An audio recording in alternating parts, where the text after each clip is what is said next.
This evening, these Zimbabweans are turning out to be pretty tough to beat. एक 23 साल का लड़का सचिन का विकेट लेने के बाद इस तरीके से एग्रीशन में आकर सेलिब्रेशन करता है। लेकिन मेरे दोस्त, उसके बाद जो होता है ना, उसके बारे में आपको शायद ही पता होगा। क्रिकेट के भगवान का बीच मैदान पर अपमान करना अपने आप में एक शर्म की बात है। जिस बल्लेबाज के सामने दुनिया के तमाम बॉलर उसको सलाम करते हैं, उसके आगे झुकते हैं, उसी बल्लेबाज को एक 23 साल के जिम्बाब्वे के खिलाड़ी ने बीच मैदान पर आंख दिखा दी थी, उसको घुरने लगा था। लेकिन इसका अंजाम जो अब होने वाला था ना, अब उस अंजाम को पूरी दुनिया देखने वाली थी। नमस्कार दोस्तों, आप देख रहे हो संजू डॉक्यूमेंट्री के स्पेशल एपिसोड रिवेंज फॉर इंसलेट। दोस्तों, वो साल था 1998 और इसी साल खेला जा रहा था कोको कोला कप। इस कप में 3 टीमें शामिल थी, इंडिया, श्रीलंका और जिम्बाब्वे। इस त्रिकोणीय टूर्नामेंट में जिम्बाब्वे ने श्रीलंका को 2 बार हराकर फाइनल में तो जगह बना ली थी। अब जिम्बाब्वे भारत के सामने थी, और वो भी उस गेंदबाज के साथ जिसने दुनिया में भूखाल मचाया हुआ था, जिसने दुनिया के बड़े से बड़े बल्लेबाज को बाहर का रास्ता दिखाया था, ओलंगा। इस मैच में जिम्बाब्वे पहले बैटिंग करती है, 209 रन का छोटा सा टारगेट बनाती है। जब इस 209 रन के टारगेट को बचाने के लिए जिम्बाब्वे मैदान पर उतरती है ना, तो ओलंगा एक भूखे शेर की तरह भारतीय बल्लेबाजों पर टूट पड़ते हैं। मैच के दूसरे ओवर की दूसरी गेंद पर पहले तो ओलंगा ने गांगुली का खेल खत्म किया, उसके बाद राहुल द्रविड़ को घर रवाना किया, और फिर तीसरे ओवर की तीसरी गेंद पर ओलंगा खुशी मनाने वाले थे कि पीछे से एम्पायर ने उसको नो बॉल दे दी। बड़ा शिकार हाथ लगते लगते बच गया, लेकिन इसी ओवर में ओलंगा ने एक बार फिर से शॉर्ट बॉल डाली। Oh, this one in the air. That's it. All over. Tendulkar's out. That's great bowling. Great bowling. 3 over और भारत के 3 टॉप ऑर्डर के बैट्समैन बाहर। उसमें से एक तो क्रिकेट के भगवान Sachin Tendulkar, the best cricketer in the world. लेकिन उससे पहले सचिन का विकेट लेने के बाद ओलंगा का ये celebration. These Zimbabweans are turning out to be pretty tough to beat. बीच मैदान पर क्रिकेट के भगवान का विकेट लेने के बाद और फिर उसका अपमान। अब ओलंगा ने यह सब कर तो दिया था, लेकिन खुशी जोश कॉन्फिडेंस में किया गया सेलिब्रेशन अब उसको कितना भारी पड़ने वाला था, यह तो अब वक्त ही बताता।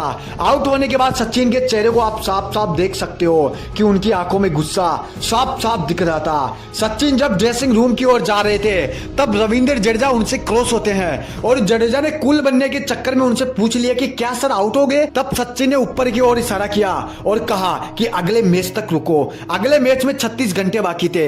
सचिन आउट होने के तुरंत बाद नेट में चले जाते हैं और वहां पर जाकर पौने 3 घंटे शॉर्ट बॉल की प्रैक्टिस करने लग जाते हैं। जब तक सचिन प्रैक्टिस करके लौटे, तब तक ओलंगा 4 विकेट ले चुके थे और टीम इंडिया 192 रनों पर ऑल आउट हो चुकी थी। यह मैच खत्म होने के बाद सचिन वहीं पर ड्रेसिंग रूम में बैठे रहे और इस सेलिब्रेशन के बारे में सोचते रहे।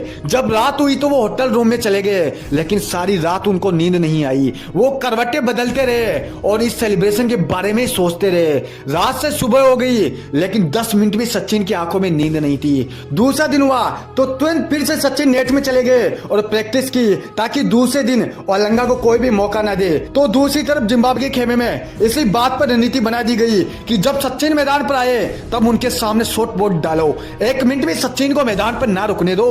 मैच शुरू होने से पहले ओलंगा अपनी टीम के साथ जहां जोश में नजर आ रहे थे, तो दूसरी तरफ सचिन पवेलियन के कोने में बैठे बैठे अपने आप पर शर्मिंदगी महसूस कर रहे थे। वो घड़ी की टिक टिक की आवाज को सुन रहे थे, वक्त का इंतजार कर रहे थे। कई सालों बाद इंटरव्यू में सचिन ने बताया था कि ओलंगा की वो शॉर्ट बॉल मेरे दिमाग खराब कर गई थी। मेरी जीवन के कीमती 36 घंटे बर्बाद कर दिए उसने, मेरे को सोचने पर मजबूर कर दिया।